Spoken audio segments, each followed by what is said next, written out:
सती माता। पुराणों के अनुसार भगवान ब्रह्मा के मानस पुत्रों में से एक प्रजापति दक्ष कश्मीर घाटी के हिमालय क्षेत्र में रहते थे। प्रजापति दक्ष की दो पत्नियां थीं, प्रसूति और वीरनी। प्रसूति से दक्ष की 24 कन्याएं जन्मी और वीरनी से 60 कन्याएं। इस तरह दक्ष की 84 पुत्रियां और हजारों पुत्र थे। राजा दक्ष की पुत्री सती की माता का नाम था प्रसूति। ये प्रसूति स्वयंभू मनु की तीसरी पुत्री थी। सती ने अपने पति की इच्छा के विरुद्ध कैलाश निवासी शंकर से विवाह किया था। सती ने अपने पिता की इच्छा के विरुद्ध रुद्र से विवाह किया था। रुद्र को ही शिव कहा जाता है और उन्हें ही शंकर। पार्वती शंकर के 2 पुत्र और 1 पुत्री हैं।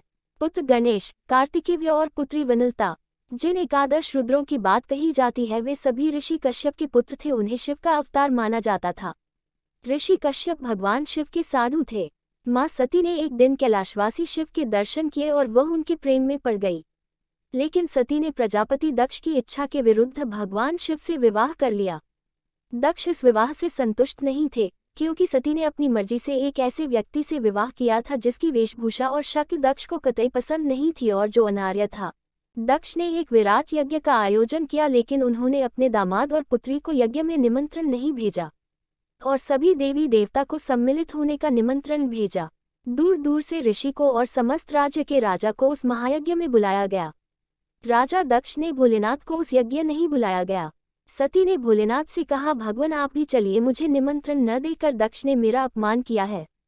भोलेनाथ ने सती से कहा कि वहां जाने की जरूरत नहीं है। फिर भी सती भोलेनाथ की बात न मानकर अपने पिता के यज्ञ में पहुंच गई। लेकिन दक्ष ने पुत्री के आने पर उपेक्षा का भाव प्रकट किया और शिव के विषय में सती के सामने ही अपमानजनक बातें कही। सती के लिए अपने पति के विषय में अपमानजनक बातें सुनना हृदय विदारक और घोर अपमानजनक था। ये सब वह बर्दाश्त नहीं कर पाए और इस अपमान की कुंठावश उन्होंने वही यज्ञ कुंड में कूदकर अपने प्राण त्याग दिए।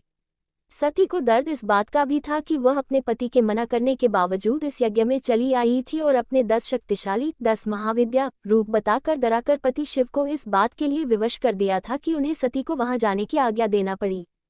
पति के प्रति खुद के द्वारा किए गया ऐसा व्यवहार और पिता द्वारा पति का किया गया अपमान सती बर्दाश्त नहीं कर पाए और यज्ञ कुंड में कूद गई।